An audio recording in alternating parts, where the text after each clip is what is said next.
أعوذ بالله من الشيطان الرجيم بسم الله الرحمن الرحيم قال الله تعالى في كتابه العزيز تبارك الذي بيده الملك وهو على كل شيء قدير الذي خلق الموت والحياة ليبلوكم أيكم أحسن عملا وهو العزيز الغفور الذي خلق 7 سماوات طباقا ما ترى في خلق الرحمن من تفاوت فارجع البصر هل ترى من فطور ثم ارجع البصر كرتين ينقلب إليك البصر خاسئا وهو حسير صدق الله العظيم. السلام عليكم warahmatullahi wabarakatuh. Alhamdulillah, syukur kita kepada Allah Subhanahu wa taala yang mana dengan izinnya dapat kita bersama-sama pagi ini, di pagi yang mulia ini. Alhamdulillah, bersyukur kita sekali lagi dipulangkan roh oleh Allah Subhanahu wa taala kepada jasad kita sekalian, dan mudah-mudahan kita sekalian dapat menambahkan ketakwaan kita kepada Allah Subhanahu wa taala. Jadi di kesempatan masa waktu cuti ini, hari ini merupakan hari cuti, jadi kuliah kita panjang sikit, kan? Kita tak pakai kitab tu, kitab lain. Hari ini kuliah umum, jadi walaupun umum, marilah kita sama-sama memahamkan sedikit daripada Al-Quranul Karim yang menyebut tentang satu surah yang Allah Subhanahu wa taala menceritakan kepada kita semua tentang kekuasaan Al-Mulk, surah Al-Mulk. Allah bentangkan kepada manusia ini satu surah yang cukup istimewa, iaitu Al-Mulk.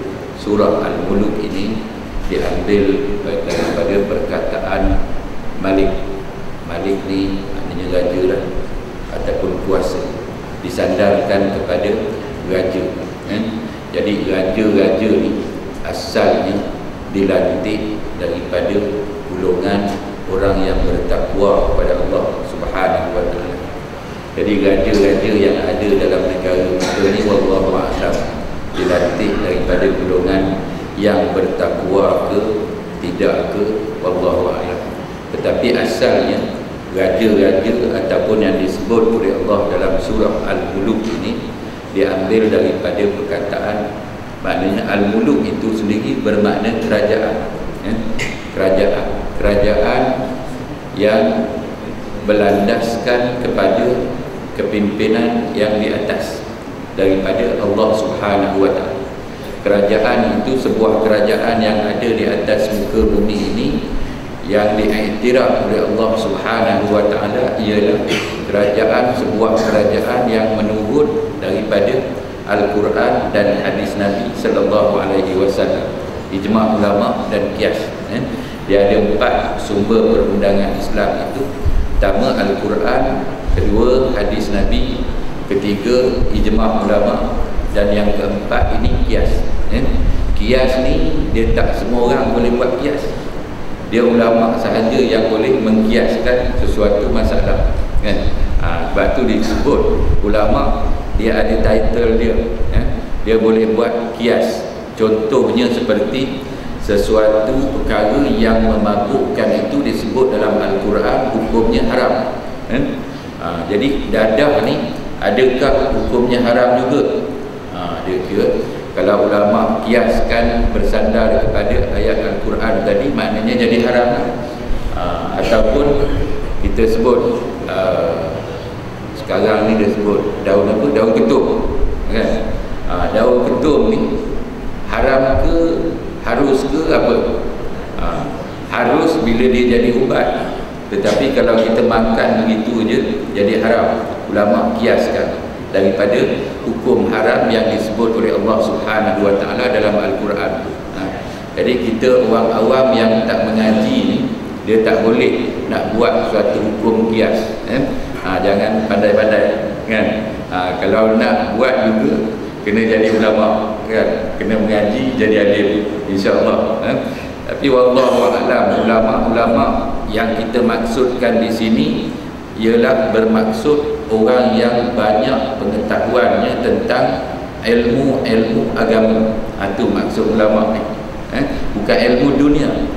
Boleh juga dari sudut lughawi disebut ulama, orang yang alim dari sudut ilmu dunia.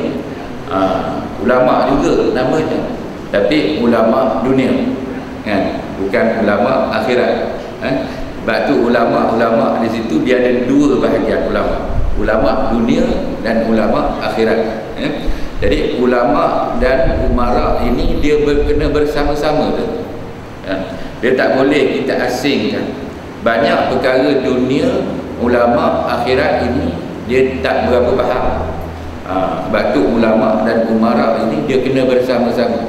Ulama dia tak boleh bersendirian dan umara pun dia tak boleh bersendirian, kan? Jadi kena bekerjasama untuk mentadbir sebuah negara. Jadi Allah Subhanahu wa taala dalam surah Al-Mulk ini, Allah sebut satu surah khusus. Surah ini dia mengandungi 30 ayat. Dalam tafsir Al-Azhar, saya suka bawakan tafsir Al-Azhar ni, tuan-tuan, sebab dia Dr. Hamkah ni dia bawa pendekatan berbeza sedikit daripada tafsir-tafsir yang dulu-dulu, seperti tafsir Jalalain, tafsir Ibnu Katsir dan sebagainya. Dia berbeza sikit. Macam mana? Dia bawa contoh yang boleh kita nampak dekat dengan kita, seperti penjajah yang menjajah sebuah negara itu, bagaimana bentuk kekuasaan yang mereka turunkan dalam bentuk penjajahan. Jadi Islam ni dia ada cara dia dalam bentuk pemerintahan ini. Kenapa perlu kita ambil sistem penjajahan dan sebagainya untuk dijadikan pentadbiran dalam sebuah negara. Jadi surah Al-Mulk ini dia 30 ayat, dia mengandungi 5 juzuk. 5 juzuk, 5 bahagian ini Dr. Hamkah dia bagikan daripada 30 ayat ni, satu juz ada 5 ayat. Yang pertama, bahagian pertama dia mengandungi 4 ayat, dan bahagian yang kedua dia mengandungi 6 ayat.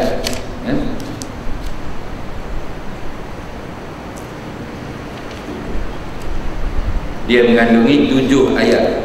Jadi kita kena baca dan tafsir sampai habis lah. Kena mengaji sampai habis 30 ayat. InsyaAllah kalau ada hari cuti ni macam ni, ditakdirkan saya naik, kita sambung. Kalau orang lain naik, tak apalah, kan? Jadi insyaAllah kita sambung ayat ni. Juzuk yang ketiga dia mengandungi 6 ayat juga, daripada 12 hingga 18 ayat. Juzuk yang keempat dia mengandungi 6 ayat juga, dan yang kelima, yang akhir itu dia mengandungi 1, 2, 3, 4, 6 ayat juga. Jadi cukup di situ 24, 30 ayat. Habis surah Al-Mulk. Selepas daripada habis 30 ayat ni, kita buat diskusi surah Al-Mulk pula, kan? Ni maknanya lama tu, makan masa. Kalau sekali maknanya 1 juzuk, maknanya 5 juzuk 5 kali. Buat diskusi nanti, insya-Allah kita akan nampak keseluruhan ayat tu apa yang nak dibahaskan oleh Dr. Hamkah.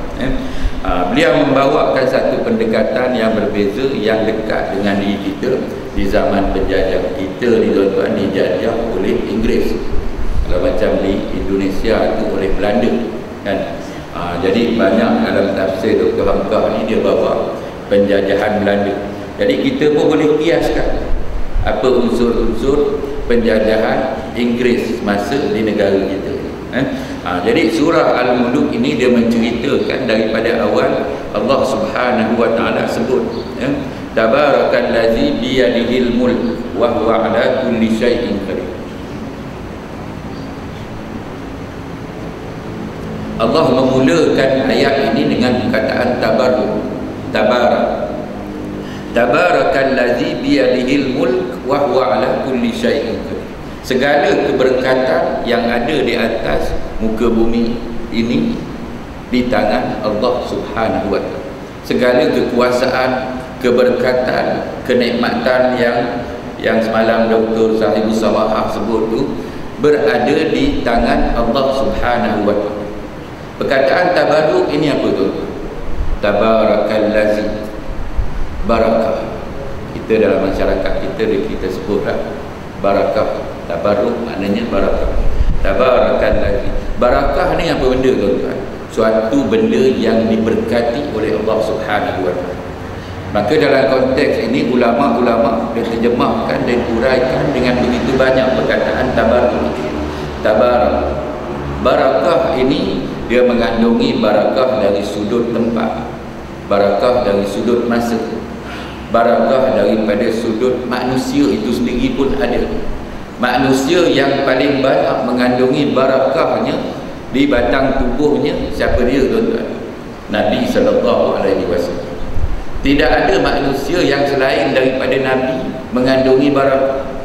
Ulama dia tak ada barakah tuan-tuan.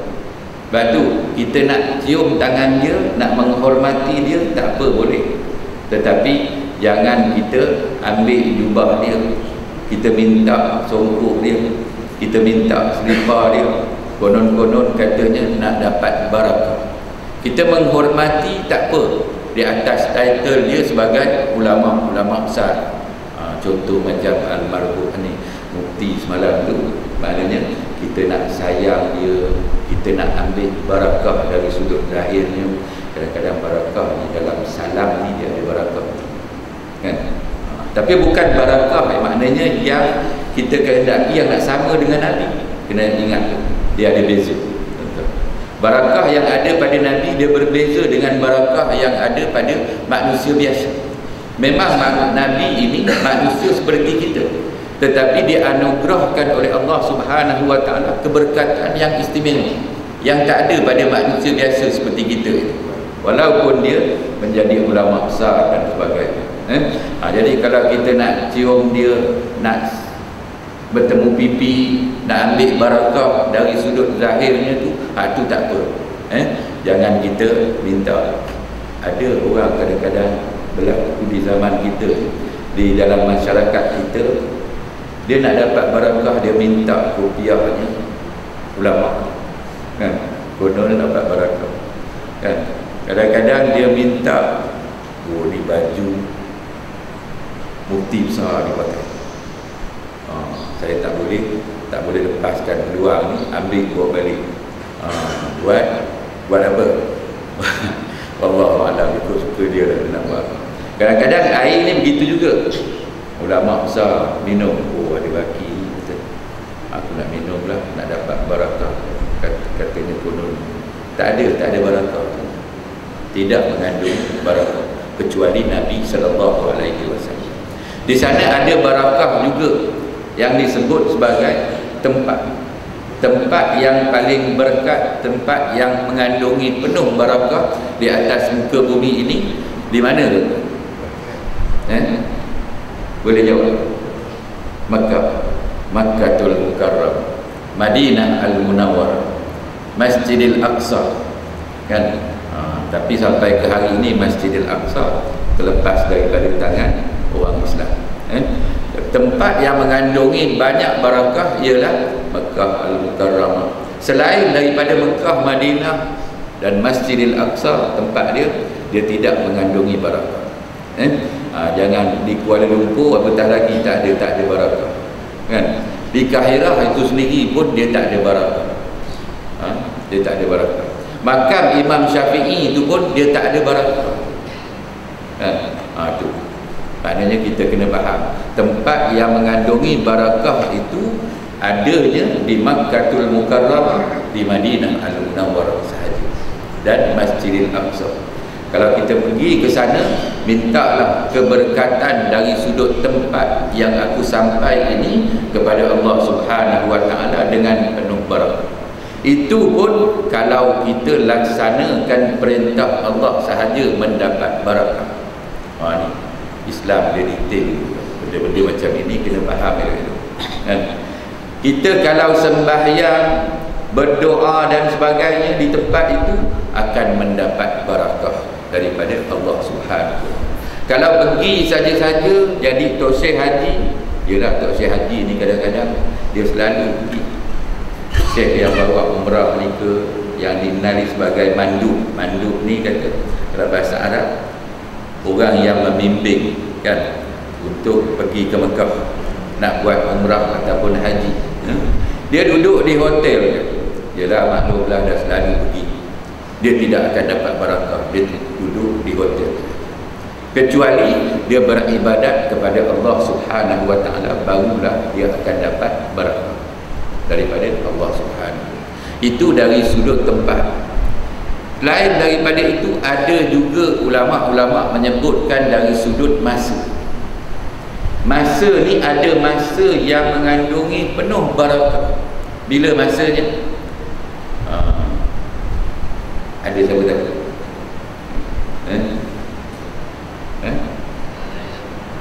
Lailatul Qadar. Bulan Ramadan dan Lailatul Qadar. Malam Lailatul Qadar dan seluruh bulan Ramadan ini itu penuh mengandungi barakah. Itu pun kalau orang tu puasa. Dan orang-orang yang tidak diizinkan oleh Allah Subhanahu wa ta'ala untuk berpuasa mengikut kaedah syar'i. Syarak tak membenarkan dia berpuasa, tak mengizinkan dia berpuasa. Contoh, ada penyakit dan sebagainya, tapi dia cara dan gaya hidupnya macam orang berpuasa juga. Ni ulama-ulama dia beri panduan, orang yang tak berpuasa di bulan Ramadan ini jangan makan di khalayak ramai. Pergi makan sembunyi-sembunyi seorang-seorang di dapur. Dengan anak beranak pun jangan tunjuk. Seolah-olahnya macam dia berpuasa, tapi dia tak boleh berpuasa. Ni dalam syarat dia nak macam itu. Pergi makan kat dapur. Depan anak-anak, cucu-cucu pun tak mahu nak tunjuk kita ni tak puasa, kita makan depan dia. Kan? Wallahu a'lam. Dan malam Lailatul Qadar itu disebut oleh Allah Subhanahu wa ta'ala, inna anzalnahu fi lailatul qadr wa ma adraka ma lailatul qadr lailatul qadri khairun min alfi syahr tanazzalul malaikatu waruhu fiha. Dikira barakah itu diturunkan oleh Allah Subhanahu wa ta'ala, malaikat-malaikat ke atas muka bumi ini. Masa tu siapa yang dapat barakah di malam Lailatul Qadar itu, maka dia mendapat barakah daripada Allah Subhanahu wa ta'ala. Jadi tidak kita ingat ada beberapa tempat lagi dan ada beberapa masa lagi yang disebut oleh Allah yang mengandungi penuh barakah. Bila mana tiba masa tersebut, kita ambil dan buat apa yang diperintah oleh Allah Subhanahu wa ta'ala itu untuk kita tunggu masa. Jadi tunggulah masa bulan Ramadan nanti, dia ada suatu malam yang mengandungi penuh barakah yang disamakan oleh Allah Subhanahu wa ta'ala bila kita beribadat sama dengan 1000 bulan.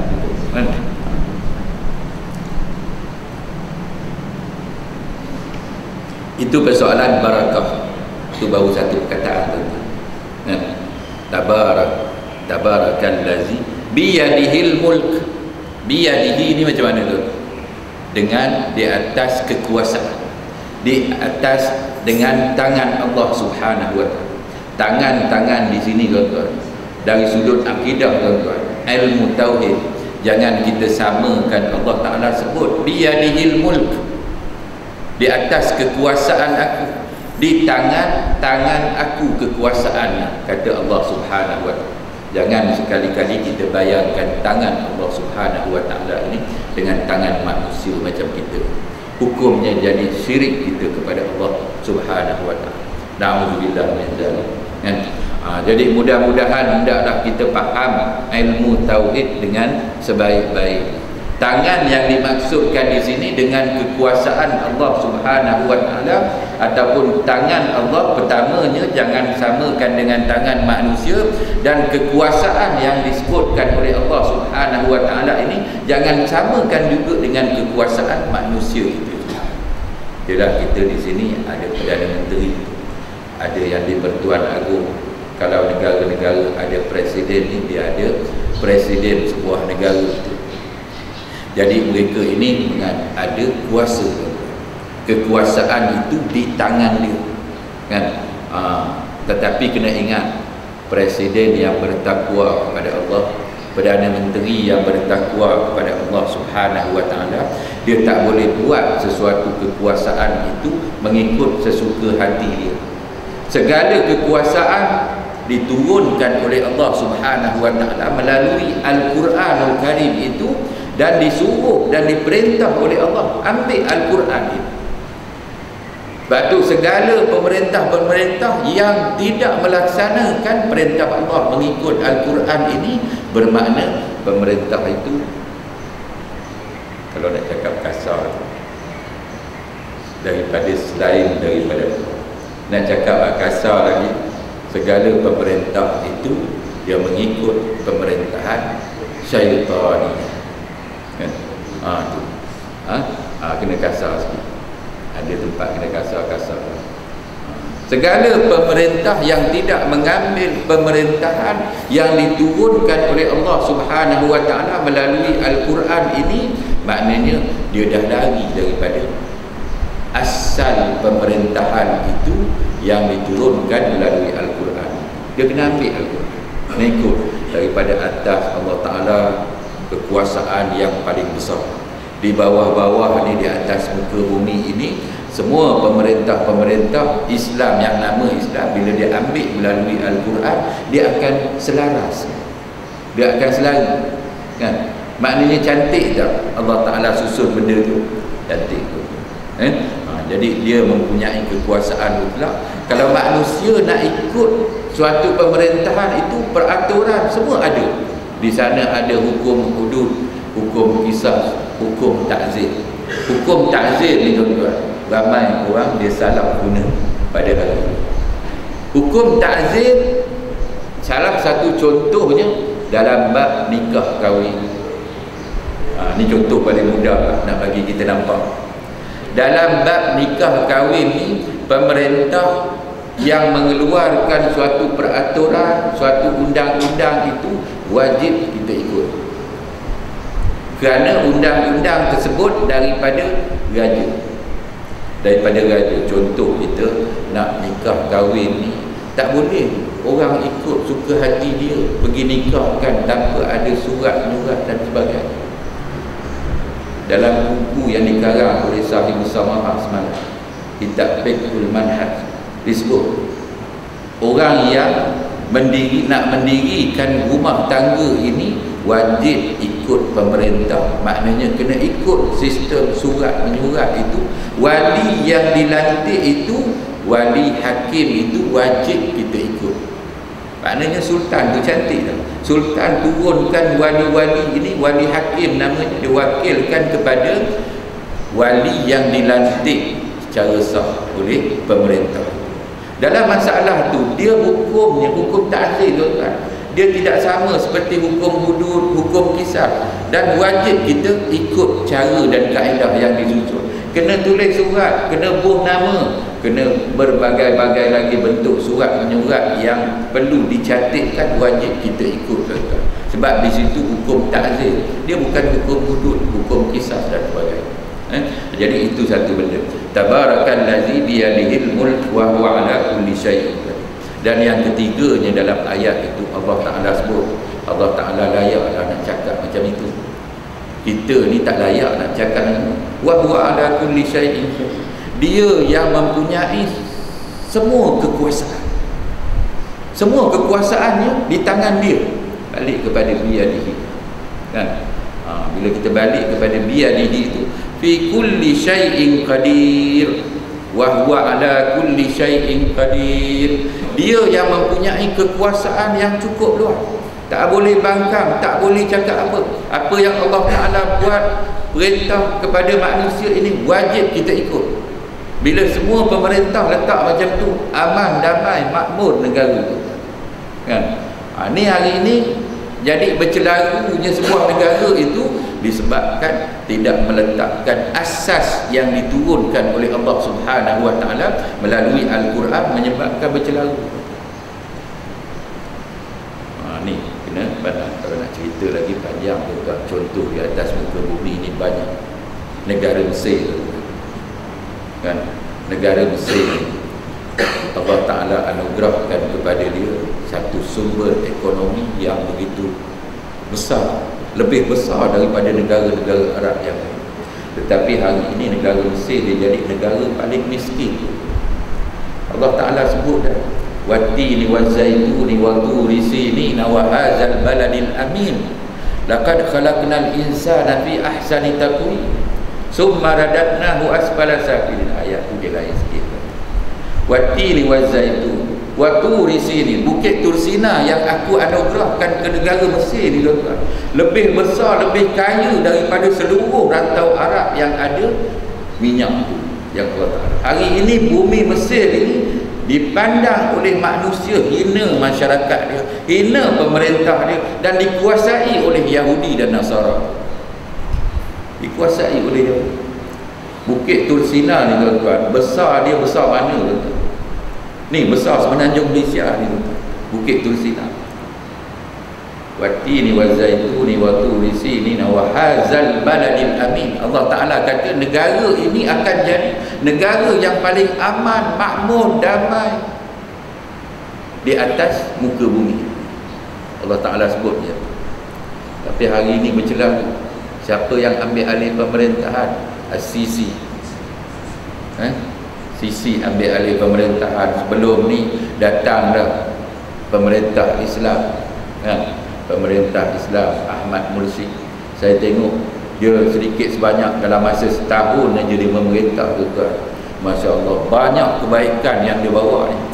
Dia panggil ahli-ahli perniagaan yang kaya-kaya daripada seluruh dunia, orang rakyat Mesir. Rakyat Mesir ni tuan, sampai ke Malaysia ada tuan. Ahli-ahli perniagaan, dia hantar duit ke negara dia dan sebagainya. Jadi Ahmad Mursi ni, dia jumpa seorang-seorang ahli perniagaan, Al-Fayyad, kalau tuan-tuan ingat, Al-Fayyad yang di London, kan ahli perniagaan hebat, orang Mesir. Dia pergi jumpa, dia bawa ke negara Mesir. Lepas tu dia makmurkan negara Mesir ini dengan menggunakan hasil zakat yang dikeluarkan oleh rakyat Mesir, hasil zakat yang dikeluarkan oleh ahli-ahli perniagaan. Masalah kemiskinan ni nampak macam nak selesai dah dalam masyarakat dia. Tapi mari-mari Yahudi tengok, oh ini kalau ni tak boleh biarlah. Yahudi tengok, Yahudi dia tak tidur kan? Nak hancurkan Islam, dia tak tidur, dia akan buat sedaya upaya. Dia tengok, wah, Ahmad Mursi, lalu dia gunakanlah jarum-jarum tertentu. Sisi ni masa tu dia jadi silap, satu kesilapan. Dia lah manusia silap. Kesilapan ni dia tak boleh lah. Dia silap, dia letak Sisi, mana nak tahu kan, sebagai Menteri Pertahanan Allah. Lalu dia tengok Yahudi cocok dia, diumpan dengan kebendaan dan sebagainya. Dia cocok kawan tu, rampas kuasa daripada Sisi. Rupanya presiden dia tarik masuk penjara kan. Tu dia rampas kuasa, dia ikut cara Yahudi balik dalam pemerintahan negara. Jadi sampai ke hari ini negara itu tak boleh nak buat apa. Bukit Tursina ni tuan-tuan, Allah Ta'ala anugerahkan kepada dia. Dia luasnya satu negeri. Bukit Tursina dia luasnya macam semenanjung Malaysia ni. Profesor universiti dia buat kajian, dia buat kajian tanah ni cukup subur di atas muka bumi. Saya pernah tengok tanah ni, tanah hitam tu, tanah hitam. Bila kita campak benih apa je, dia tumbuh dah. Saya dalam masa 4 hari seminggu pernah sekali saya berjalan dengan kawan-kawan saya, pusing keliling Bukit Tursina, Semenanjung Sinai ni tuan-tuan. Saya campak benih jagung, lepas tu pusing balik, dia seolah-olah macam bulatan tuan-tuan. Pusing balik sampai ke situ balik. Dalam masa 3 hari tu tengok tumbuh dah. Tumbuh sekejap dia naik, dah tinggi macam ni jagung. Allah subur. Tuan-tuan tak percaya, kalau ada duit tuan-tuan pergilah ke Mesir. Pergi ke Mesir, pergi ke Semenanjung Sinai, tempat yang dianugerahkan oleh Allah Subhanahu wa taala. Profesor-profesor universiti dia buat kajian, kalau Mesir tanam gandum tu, Mesir akan jadi pengeluar gandum yang terbesar di dunia. Dan gandum dia jauh lebih baik daripada gandum Amerika. Gandum Amerika yang kita makan ni tuan-tuan, roti gardenia. Roti gardenia kita kata roti yang paling sedap lah. Roti yang dibuat daripada gandum yang terbaik. Tetapi profesor universiti dia buat kajian, kalau ditanam gandum di situ, dia lebih baik daripada gandum roti gardenia. Ini yang Yahudi kata tuan-tuan, dia nampak ke depan. Yahudi nampak ke depan. Kalau Mesir tanam gandum, habis gandum Amerika tak laku. Dia akan jadi saingan kepada gandum Amerika. Lalu mereka menjalankan perancangan. Kalau tuan-tuan ingat tahun 1967 tuan-tuan, 1967 Mesir dia berperang dengan Israel.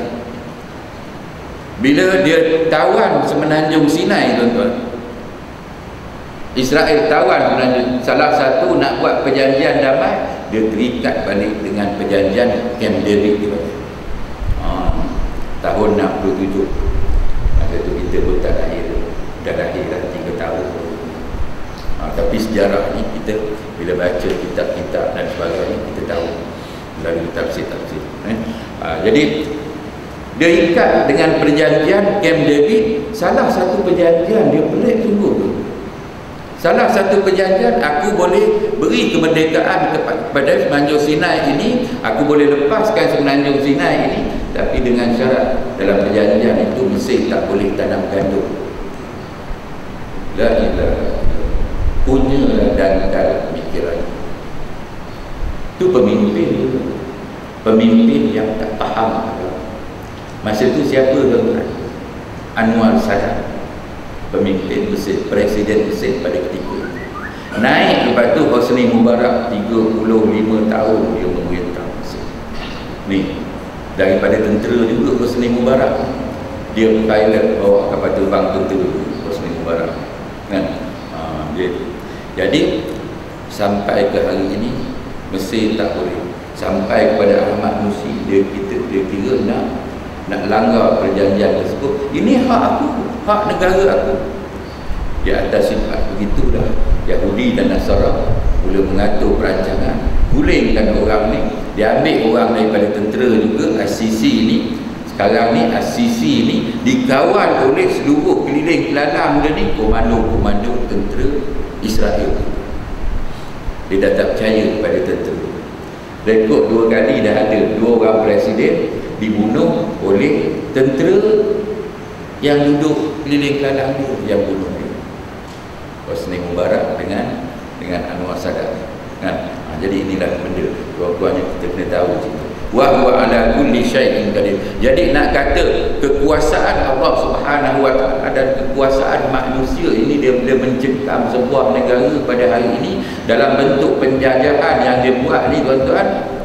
Penjajah dah atur perkara-perkara begini. Kalau kita tidak berusaha balik kepada pemerintahan mengikut Al-Quran dan hadis Nabi SAW, dulu, ini dan selama-lamanya kita akan ketinggalan. Na'udzubillah min dzalik. Jadi wa huwa ala kulli syai'in qadir. Allah layak dalam bentuk ilmu tauhid pula. Allah Subhanahu wa taala layak mengata begitu. Siapa kita? Siapa Allah? Kepada pemimpin-pemimpin yang berkuasa ini, siapa kamu? Siapa Allah Subhanahu wa taala kalau dibanding. Ni psikologi pemimpin ni tuan-tuan. Kita kena faham tu. Dia orang ada kuasa, duduk di atas kadang-kadang. Ni hati kecil ni tidak ada bawah-bawah. Dia duduk di atas kadang-kadang. Marilah, cakaplah apa pun berkenaan dengan agama kita. Lupa. Lepas tu Imam Ghazali rahimahullah ta'ala, dia pesan kepada ulama-ulama akhirat, ulama-ulama yang memperjuangkan akhirat, jangan kamu hampiri pemerintah. Kerana bila kamu menghampiri pemerintah ini membuka ruang kepada penipuan. membuka ruang kepada penipuan dan membuka ruang kepada kecurian, curi. Bila kamu hampir kepada pemerintah, ulama-ulama ni, dia anggap Sayyid Al-Musayyib, dia kata seorang ahli tasawuf, seorang sahabat Nabi SAW, dia kata pemerintah yang akan ada di suatu zaman pula, dia kata mereka ini pencuri.